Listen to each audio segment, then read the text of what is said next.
कि बगैर माइक के हजरत बिलाल हबशी रजी अल्लाह ताला अन्हु अजमईन अजान पढ़ा करते थे। लेकिन जब आकाए दो आलम सल्लल्लाहु अलैहि वसल्लम के मुअज्जिन और सहाबी रसूल हजरत बिलाल हबशी रजी अल्लाह ताला अन्हु अजमईन के ऊपर लोगों ने नुक्ताचीनी करना शुरू किया।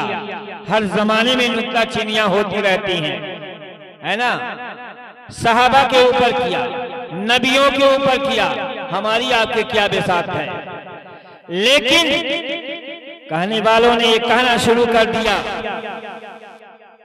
कि मोहम्मद को कोई मुअज्जिन नहीं मिला, ऐसा मुअज्जिन कि जिसको शीन और छोटी शीन और बड़ी शीन का फर्क नहीं है। माज़अल्लाह ऐसा लोगों ने कहा। तो आकाए दो आलम सल्लल्लाहु ताला अलैहि वसल्लम को उसका इल्म था ही, अल्लाह ताला ने इल्म गैब अता ही फरमाया था। लेकिन बुलाया हज़रत बिलाल हबशी को, मेरे आका ने इरशाद फरमाया कि ये बिलाल, आज तुम सुबह फजर की अजान न पढ़ना, है ना। क्या न करना? सुबह की फजर की अजान तुम न पढ़ना। लेकिन नबी आखिरुज़्ज़मा के सामने हजरत बिलाल हबशी वहां क्या बोले? जाए अकब था, नबी के फरमान को सुन करके आपने तहे दिल से कबूल किया। लेकिन नम आंखें लेकर के, इजाजत लेकर के जाए।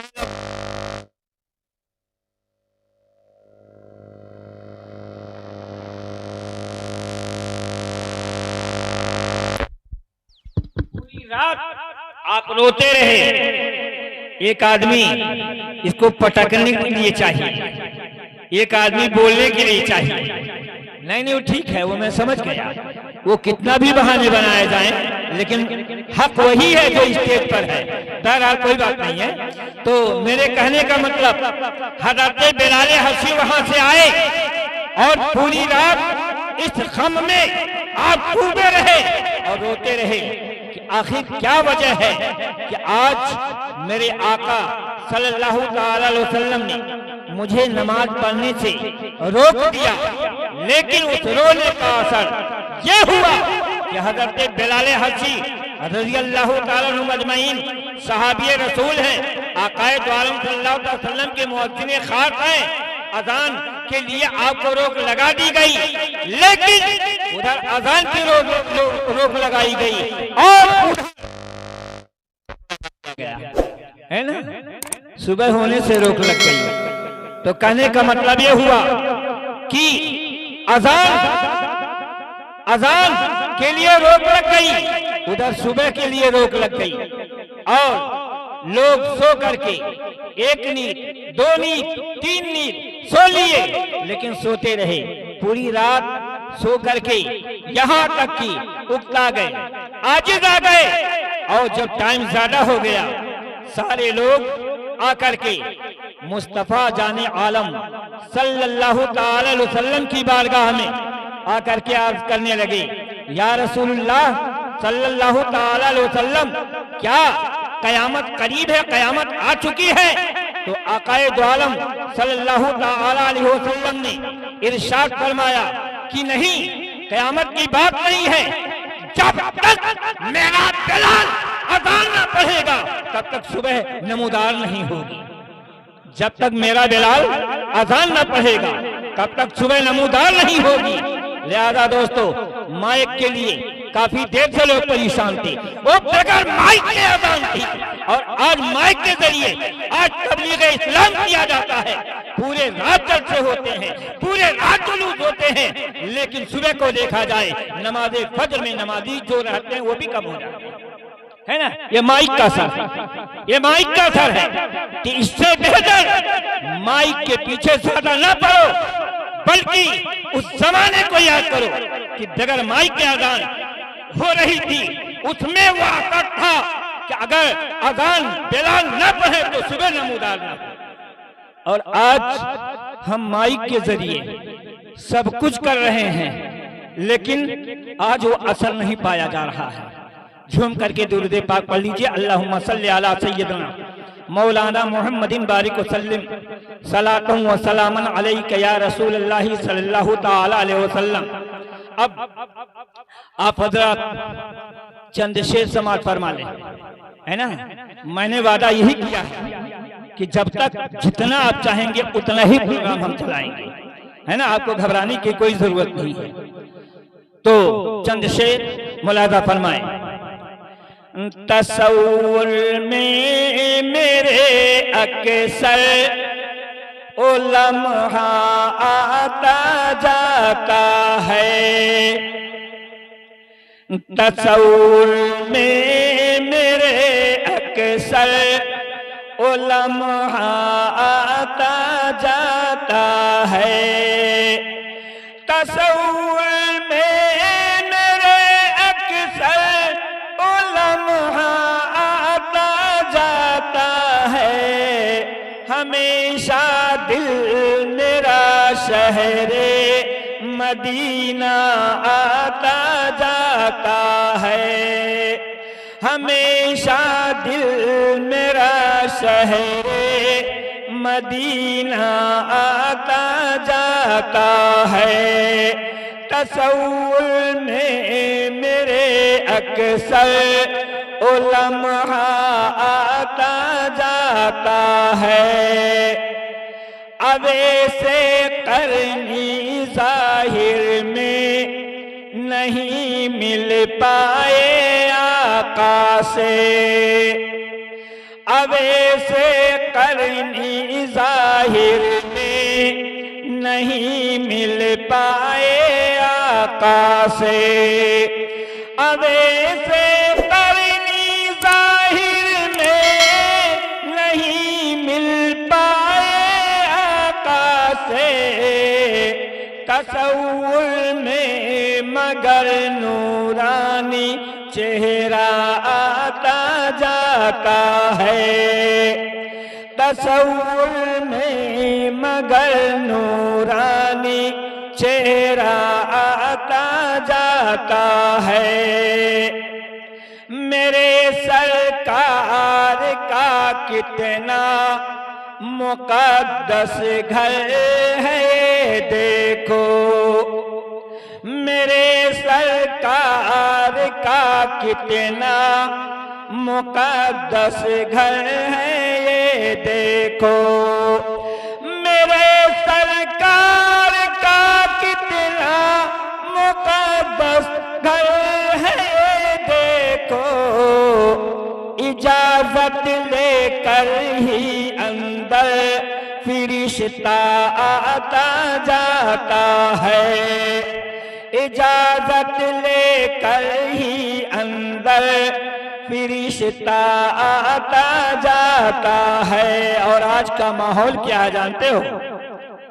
आज इजाजत छोड़ दो, बल्कि मेरे आका सल्लल्लाहु ताला अलैहि वसल्लम के सहाबा का भी हाल ये था कि अगर अंदर आप जाते तो पहले कुंडी को खिटखिटाते, उसके बाद में जब आवाज न आती तब आवाज देते।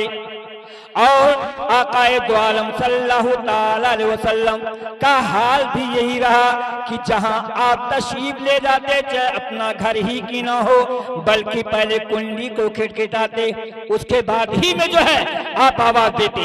लेकिन हम ये देखते हैं, हम दूसरे की कही हुई बात नहीं कर रहे हैं। एक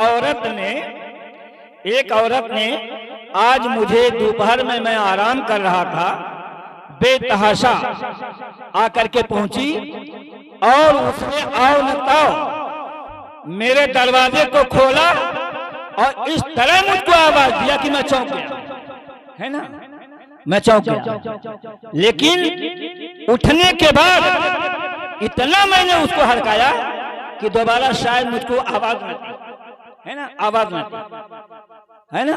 और आई किस लिए थी? एक सीढ़ी मांगने जरूरत की, है ना।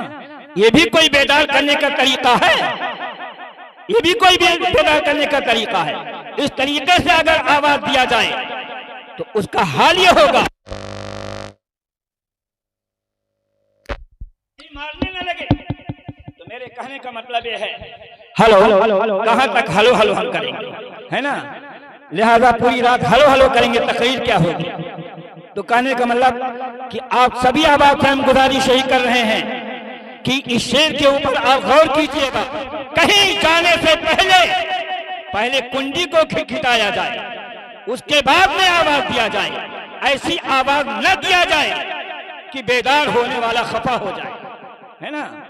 लिहाजा ये सुन लीजिए कि मेरे सरकार का कितना मुकद्दस घर है ये देखो, इजाजत लेकर ही अंदर फरिश्ता आता जाता है। एक फरिश्ते की औकात नहीं है, मजाल नहीं कि मेरे आका सल्लल्लाहु ताला अलैहि वसल्लम के जो है घर में हुजरे में बगैर इजाजत लेकर के आए।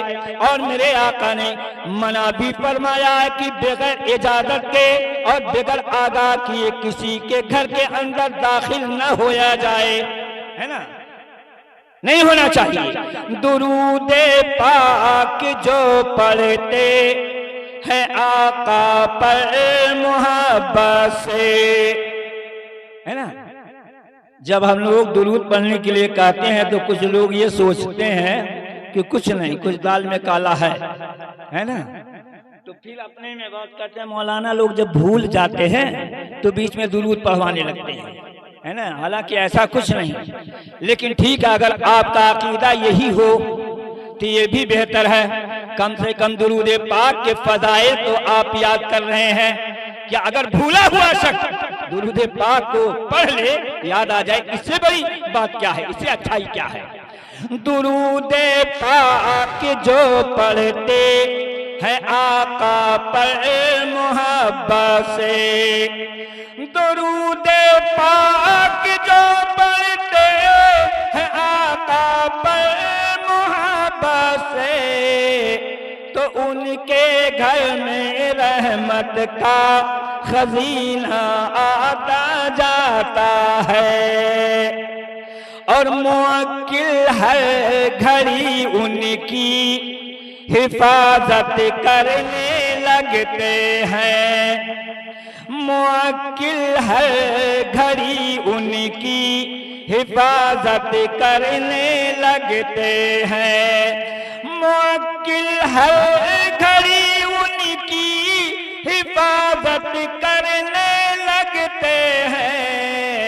अगर बीमार जो कोई किछौछा आता जाता है, अगर बीमार जो कोई किछौछा आता जाता है। झूम करके दुरूद पाक पढ़ लीजिए। अल्लाहुम्मा सल्ली अला सय्यदना मौलाना मुहम्मदिन बारिक वसल्लिम सलातन व सलामन अलैका या रसूलल्लाह सल्लल्लाहु ताला अलैहि वसल्लम। सामईन हज़रात, अभी आप हज़रात के सामने खुतबे के बाद हमने कुरान मजीद की आयत करीमा की तिलावत करने का शरफ हासिल किया। या अय्युहल्लज़ीना आमनुत्तकुल्लाह व कूनू मास सादिकीन। ऐ ईमान वालो, ईमान वाला है कौन, है ना। अगर चोर से भी कह दे तो भी नहीं कहेगा मैं बेईमान हूं, है ना। लेकिन कुरान मजीद में रब तबारक व तआला ने, रब तबारक व तआला की भेजी हुई वो वही अल्लाह का कलाम जो किताब के शक्ल में जो कुरान मजीद में है कि या अय्युहल्लज़ीना आमनुत्तकुल्लाह व कूनू मास सादिकीन। ऐ ईमान वालो, तुम अल्लाह से डरो और सच्चों के साथ में हो जाओ, सच्चों के दामन से लिपट जाओ। और जब तुम अल्लाह से डरोगे, तुम्हारी ही बात नहीं है, बल्कि जो अल्लाह से डरेगा वो गैरुल्लाह से नहीं डर सकता है ना। जान रहे या चली जाए, जिसके दिल में अल्लाह का खौफ होगा उसके दिल में जो है कभी दुनिया का खौफ नहीं होगा और दुनिया का डर नहीं होगा।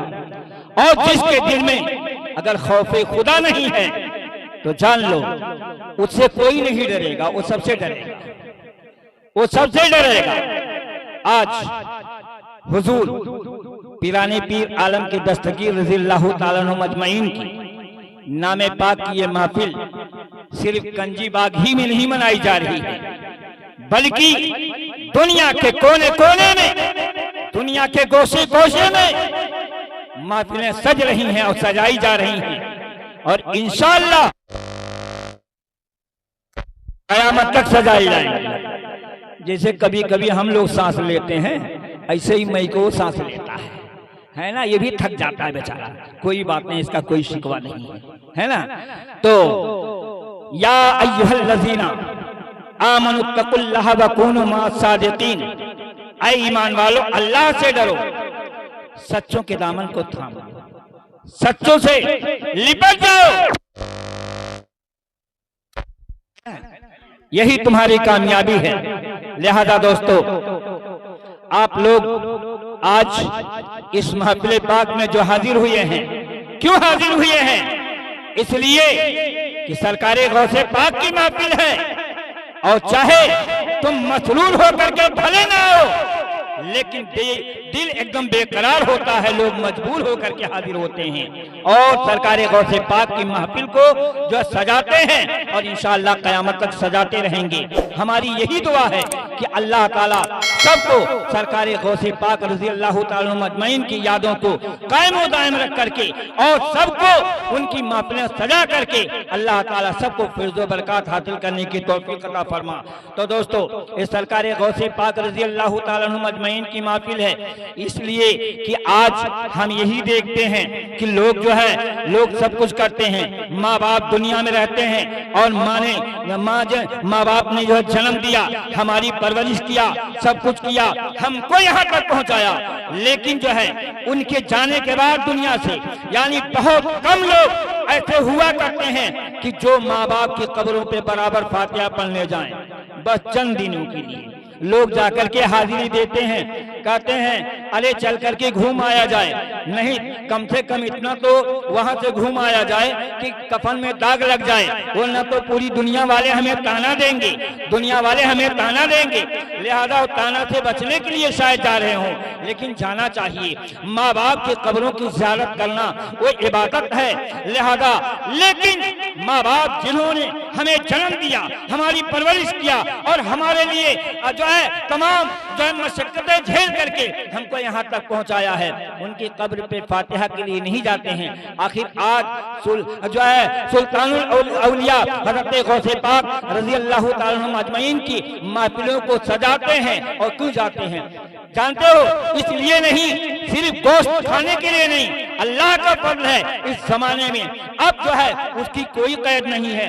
अब गुरबा और मसाकीन भी गोश्त खरीद करके खाते हैं, गोश्त खाने के लिए नहीं, बल्कि लोग जो है सरकारे गौसे पाक की मोहब्बत में जाते हैं और ये अरमान लेकर के जाते हैं कि ऐ काश अगर हम नहीं कर पाते हैं, हम नहीं करा पाते हैं तो बड़े पीर की महफिल में चलें, हो सकता है बड़े पीर हमारी हाजिरी को कबूल फरमा लें, हो सकता है बड़े पीर हमारी हाजिरी को कबूल फरमा लें। जानते हो कि निगाहे वली में वो तासीर देखी, निगाहे वली में वो तासीर देखी, बदलती हजारों की तकदीर देखी, एक दो नहीं बदलती हजारों की तकदीर देखी।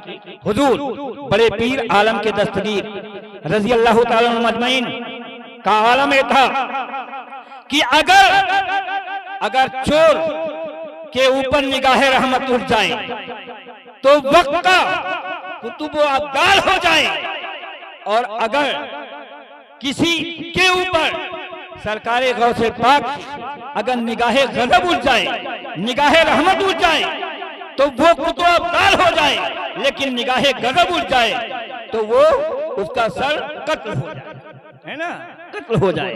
लिहाजा हुजूर पीराने पीर आलम के दस्तगीर सरकारे गौसे पाक रज़ियल्लाहु ताला अन्हु अजमईन एक मर्तबा ऐसा हुआ कि आप आराम फरमा रहे थे,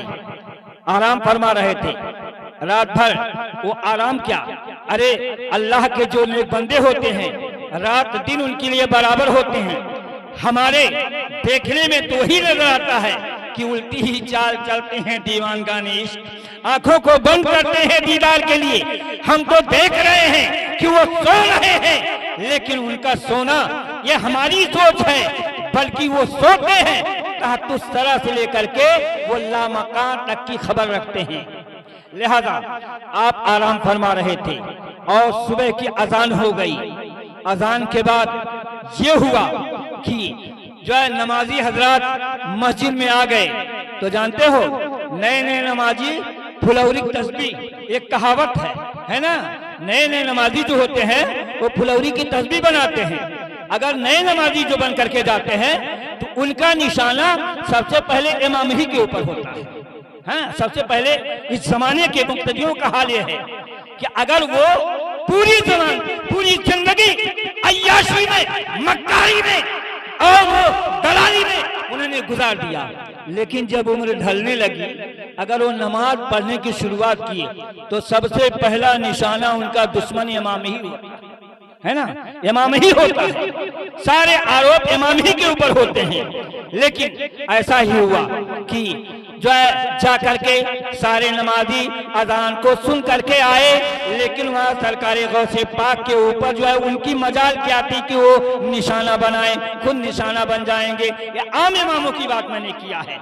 लिहाजा नमाजी हजरात आ गए और सुन्नतें पढ़ करके बैठ गए, सुन्नतें पढ़ करके बैठ गए और इंतजार कर रहे हैं, लेकिन इमाम कोई उसमें नहीं है, उसमें कोई इमाम नहीं है। जब कोई इमाम नहीं है तो एक शख्स बेदार हुआ और बेदार हो करके सरकार गौसुल आजम के दरे दौलत पे गया। आपके दरवाजे पे कुंडी खिड़खिड़ाया, हल्की आवाज में उसने कहा हुजूर वाला अजान हो गई है, और अजान हो गई है।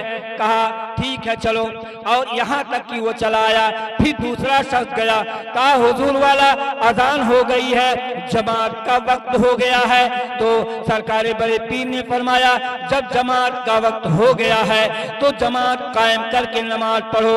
यहाँ तक कि जाने वाले शख्स ने कहा हुजूर यही तो कमी है, यही तो कमी है। कहा क्या कमी है? कहा मुक्तदी तो है लेकिन इमाम नहीं है, इमाम नहीं है, इमाम चाहिए। कहा इमाम चाहिए? कहा हाँ। कहा इमाम मस्जिद में है? कहाँ है? कहा इमाम मस्जिद में है।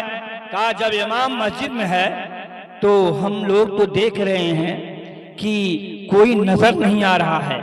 अगर किसी को अगर देख करके उसके कपड़ों को, उसके लिबास को देख करके अगर हम लोगों ने इशारा भी किया तो यही कहते हुए मिला कि हम इमाम के लायक नहीं हैं, हम नमाज नहीं पढ़ा सकते हैं। बहुत गौर किया। कहा अरे तुम साहिली लोगों को देखे हो और तुम्हारा इमाम कहाँ है? जाओ जो मस्जिद के कोने में जो चटाइयां रखी हुई हैं वो चटाई के बीच में छुपा हुआ है। और था कौन? वो चोर था, चोरी करने गया। और जब चोरी करने गया तो चोरी करते करते सुबह नमूदार हो गई, फजर की अजान हुई और उससे पहले लोग बेदार होने लगे। अजान से पहले लोग बेदार होने लगे। ये चोर सोचा कि अब अजान का वक्त करीब, अजान हो जाएगी, लोग बेदार हो जाएंगे, हम पकड़े जाएंगे, मारे जाएंगे, जेल भेज जाएंगे। लिहाजा वो वहां से निकल करके भागने की कोशिश किया। कहा अब अगर बाहर जा रहा हूं तो हाल यही होगा कि चोर की तलाश में लोग निकलेंगे तो मैं ही पकड़ा जाऊंगा। लिहाजा फैसला उस चोर ने ये किया कि सामान को कहीं किसी दूसरी जगह पे रख दिया और रख करके जा करके चटाई के बीच में, कहा मस्जिद की चटाई में जा करके उसी में लिपट करके खड़ा रहा। और सरकारे बड़े पीर उसे जान रहे हैं। मेरे आका गौसे पाक रज़ी अल्लाह ताला अन्हु मजमईन ने फरमाया, कहा जाओ तुम्हारा इमाम उसी मस्जिद के चटाई में लिपटा हुआ है। और जब लोग जा करके जब खोल करके देख रहे हैं तो सचमुच उसमें एक शख्स खड़ा है। कहा इमाम साहब यहाँ कहीं छुपे हो, चलो नमाज पढ़ाओ।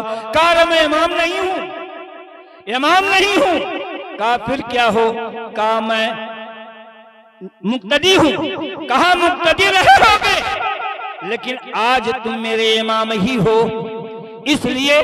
कहा नहीं, मैं इमाम के लायक नहीं हूं। कहा लायक हो इसलिए कि मेरे पीर गौसे पाक ने फरमा दिया है जमीन का नक्शा बदल सकता है, आसमान का सामियाना रद्दो-बदल हो सकता है, लेकिन गौसे पाक की जबान से निकला हुआ जुमला कभी वो रद्द नहीं हो सकता है।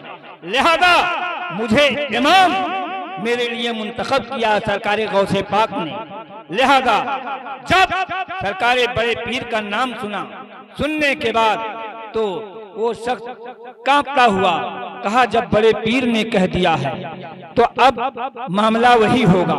लिहाजा मजबूर हो करके उसे आगे मिंबर पे जाकर के नमाज पढ़ाना पड़ा।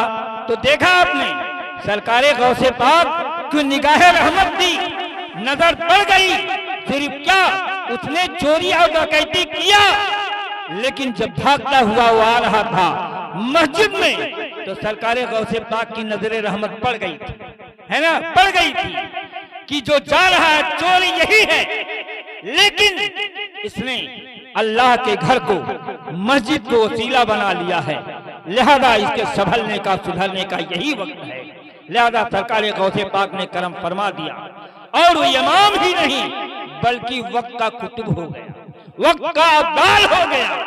लिहाजा दोस्तों कोई जो है वैसे ही नहीं सरकार बड़े पीर की महफिल को सजाते हैं। अगर सरकार बड़े पीर की महफिल को सजाते हैं तो जानते हो सजाने के बाद उस फैज को लोगों ने जान लिया है, पा लिया है, पहचान लिया है, आंखों से देख लिया है, देख लिया है। तो कहने का मतलब कि हारून रशीद की बीवी जुबैदा खातून ने जन्नत खरीदा था ना, जन्नत खरीदा था, लेकिन जुबैदा खातून ने जब जन्नत को खरीदा था तो बगैर जन्नत को देखे हुए आपने खरीदा था, है ना, जन्नत का नाम सुन करके खरीदा था। इसलिए कम कीमत में जन्नत मिल गई, है ना, कम कीमत में मिल गई। और वो भी अल्लाह के दीवाने थे कि उन्होंने खाली एक जमीन पर उनकी हर अदा उल्टी नजर आती है, लेकिन खुदा के नजर करम में वो सीधी होती है। वो एक चिंगटिया बना रहे थे, जुबैदा खातून ने यही तो पूछा था कि बाबा क्या बना रहे हैं, तो उनकी जबान से निकला जन्नत बना रहा हूं। तो कहा क्या आप बेचेंगे? कहा हाँ बेचेंगे। कहा कीमत बताइए, है ना। तो उस जमाने के एतबार से आपने फरमाया 2 टके, है ना, उस जमाने का जो भी पैसा रहा। बहरहाल जब उतना कहा बाबा मुझसे ले लीजिए, ये जन्नत मुझे दे दीजिए, तो जो है उस फकीर ने ये किया कि अपने हाथों से जमीन ही पर लिख दिया कि ये जन्नत जुबैदा खातून के नाम से लिख दी गई।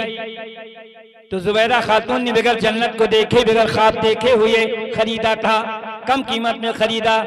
और जब उस जन्नत को जब उनके शौहर हारून रशीद ने देखा, जब हारून रशीद ने देखा ख्वाब में, तो उनको भी ख्वाहिश हो गई, क्योंकि वो जन्नत उनकी बीवी जुबैदा खातून की थी, देख हारून रशीद रहे थे। और जब जन्नत के अंदर जाने की ये चाहत कर रहे थे, कदम को आगे बढ़ा रहे थे, कोई दुनिया का मामला जानते थे, है ना, कि बीवी का हक मुझ में है और मेरा हक बीवी में है, लेकिन वो जन्नत में अमल के साथ होगा।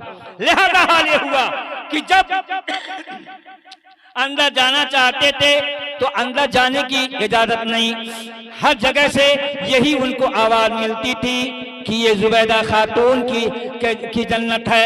लिहाजा इन्होंने कहा अच्छा, है ना, ये जो है हमारी बीवी, उनके नाम से जन्नत, अब हम भी ये जन्नत जो है हासिल करेंगे। बीवी से सुबह पूछा, यानी जुबैदा खातून से कि ये बताइए, बस 2 मिनट के बाद कहा, यही पूछा कि क्या आपने जन्नत खरीदा है ना। हमने आज ख्वाब में यही देखा, मैंने यही देखा कि जन्नत मैं देख रहा हूँ, जन्नत के करीब जा रहा हूँ लेकिन अंदर नहीं जा पा रहा हूँ, लेकिन जहाँ देख रहा हूँ वहाँ तुम्हारा नाम हर जगह जुबैदा खातून ही लिखा है, लिहाजा आखिर वो जन्नत तूने पाया कहाँ? तो आपने हजरत बहलूल शाहदाना अली रहमत रिजवान की उस करामत को आपने जाहिर किया कि हम जा रहे थे जमीन पर वो चिंगटिया बना रहे थे, लेकिन उसको मैंने देखा कि वो अंदाज मुझको बहुत अच्छा लगा। मैंने पूछा तो उन्होंने बताया कि हम बाबा के हम इस जन्नत को खरीदना चाहते, क्या है? तो उन्होंने कहा ये जन्नत है। कहा कि क्या बेचेंगे? तो उन्होंने कहा हाँ। मैंने उसे 2 टके में खरीद लिया, वही समझ करके ये वहां गए। लेकिन वहां गए तो जरूर, लेकिन दोस्तों मैं आपको बताना ये चाहता हूं कि गए जरूर, लेकिन अब कीमत बढ़ गई, है ना, कीमत बढ़ गई और मुलाकात उनकी भी हुई, अंदाज वही देखा। इन्होंने भी पूछा, कहा कि बाबा क्या बना रहे हैं? वो तो इल्म हो ही गया था, जुबैदा बेगम ने बता ही दिया था। कहा मैं जन्नत बना रहा हूँ। कहा क्या बेचेंगे? कहाँ बेचेंगे? कहा कि इसकी कीमत क्या है? कहा तुम्हारी आधी सल्तनत, है ना, तुम्हारी आधी सल्तनत। कहा बाबा इतनी कीमत? कहा तब न लो। कहा अरे अभी कल ही आपने जन्नत को बेचा था और 2 टके में बेचा था और आज मेरी आधी सल्तनत कीमत लग गई। कहा हाँ, जो तुम कहना चाहते हो जुबैदा खातून की जन्नत की बात कर रहे हो। जुबैदा बेगम ने जन्नत को खरीदा था, बगैर देखे हुए खरीदा, बगैर देखे हुए खरीदा था, लेकिन तुम जन्नत को देख करके आकर के खरीद रहे हो। तो दोस्तों कहने का मतलब कि बगैर देखे और देखे में यही फर्क हुआ करता है। लिहाजा सरकार गौसे पाक रज़ियल्लाहु ताला अन्हुम अजमईन की ये महफिल है, इस महफिल में यही अकीदा लेकर के हम आप हाजिर हुए हैं कि अगर हम सरकार गौसे पाक की महफिल में जा रहे हैं तो ज़हे नसीब कि सरकार गौसुल वरा की निगाह रहमत मुझ नाचीज के ऊपर भी अगर पड़ जाए तो मेरी भी जिंदगी की मेराज हो जाए, और होना भी यही चाहिए। तो दोस्तों माइक में ऐलान किया जाता है, पहले जमाने में माइक को एक नहीं था, ऐलान नहीं होता था, लोग जाकर के खबर दे देते थे। लेकिन आज के जमाने में माइक से ऐलान भी किया जाता है, लोग घरों पर जाकर के बताते भी हैं। अगर माइक से ऐलान करके रह जाया जाए तो लोग कहते हैं माइक से ऐलान किए ना, हमारे घर पर थोड़ी न कहने आए हैं, हम नहीं जाएंगे। मिलाद शरीफ में जाने के लिए इनकार कर देते हैं, मिलाद शरीफ में नहीं जाते हैं। ये आज के लोगों का अकीदा है।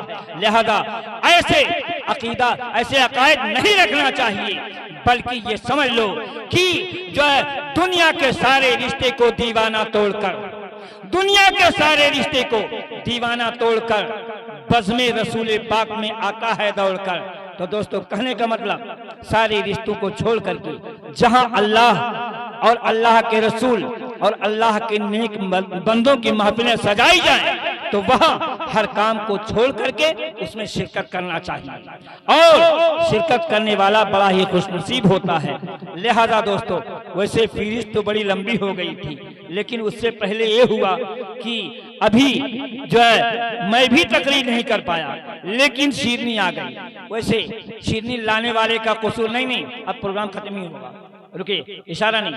ऐसा है कि घबराइए नहीं, मैंने वादा किया है, वादा के मुताबिक ही हो रहा है। शीरनी आ गई है, अब बिला ताखीर अब आप सभी आवाज से गुजारिश की जा रही है कि मैं यही अर्ज करता हूं कि अल्लाह ताला जिक्र खैर के करने कराने में खता या सावन कोई खता कोई लफ्ज़ हुई हो उसे माफ़ फरमा के अल्लाह ताला इसे तो कबूल फरमा ले। व आखिर दावाना अनिल हम्दुलिल्लाहि रब्बिल आलमीन व मा अलैना इल्ला अल बलागुल मुबीन।